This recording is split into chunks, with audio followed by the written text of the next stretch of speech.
Attention class, this is an urgent message from your classmate, Olivia Weippert.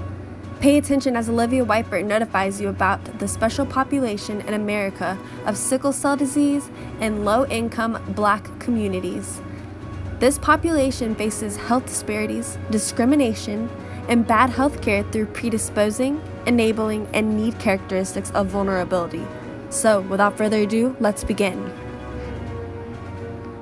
Sickle cell disease is a lifelong chronic illness, and it's a common single gene disorder that's most common among individuals of African descent, although many other ethnic groups may also be affected.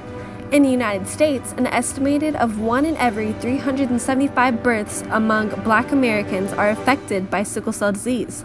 The most common type that I'm sure most of you have already heard of is sickle cell anemia.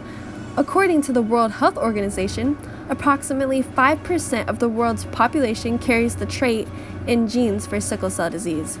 In the United States, approximately 100,000 people are affected by sickle cell disease. 8% of Black Americans are heterozygous carriers of the sickle cell trait. About 40% of their hemoglobin is hemoglobin S.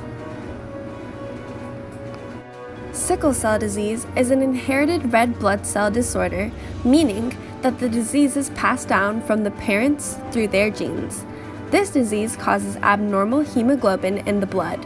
Hemoglobin is a red blood cell protein that carries oxygen around your body. Normal red blood cells are shaped like discs, as you can see in the picture, and they can easily move throughout the body's blood vessels. However, sickle cell-shaped cells are not flexible, and they can stick to the blood vessel walls, which keeps the blood from flowing properly.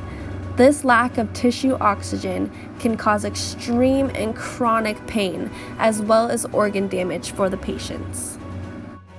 Chief among the clinical features of sickle cell disease are acute episodes of severe pain in the chest, back, abdomen, or extremities such as the hands and feet. The episodes last for days or even weeks. There are no standard treatments that cure sickle cell disease. However, there are treatments that can help people manage and live with the disease. Blacks are predisposed to this disease due to their inherited traits, but early testing could help keep them from developing symptoms and stopping the cycle early.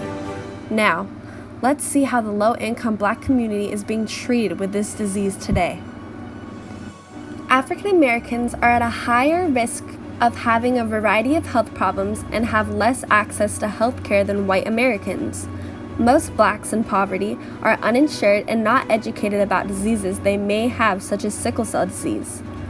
Blacks have shorter life expectancies than whites, higher age-adjusted death rates for a majority of leading causes of death, higher age-adjusted maternal mortality rates, and higher infant neonatal and postneonatal rates.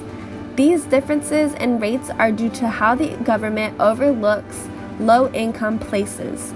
The Black community is not given the proper tools to be active in healthcare. The Blacks in poverty who have sickle cell disease don't even know that they have the abnormality until it's too late.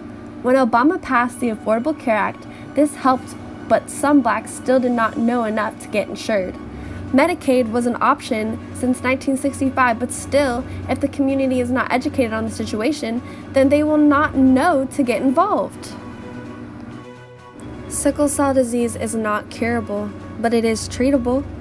2 disease-modifying therapies called hydroxyurea and long-term blood transfusions are available, but underused. It is underused due to the lack of awareness. For those that are uninsured, these therapies are not cheap, and the government has enabled sickle cell disease to stay within the Black community due to not making it an important situation.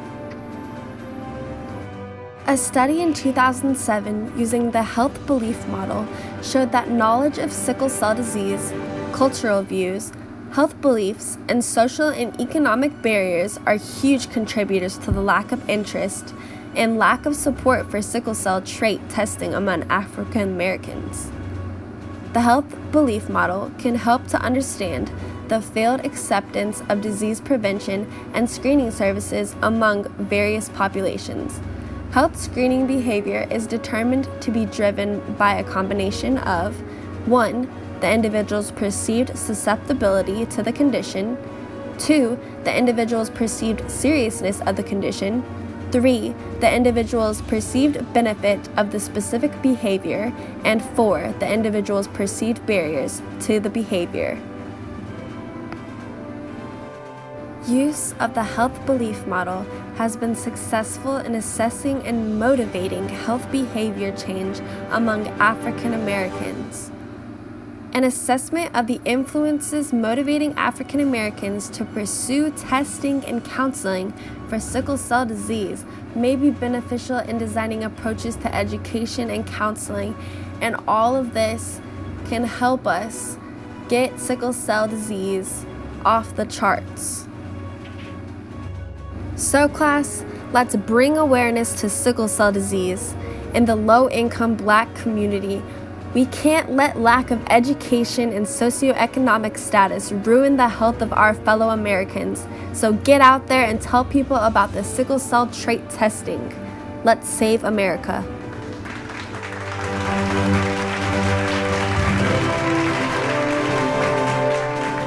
All right. Thank you. Now, before we go, I have 2 discussion questions that I want you guys to answer.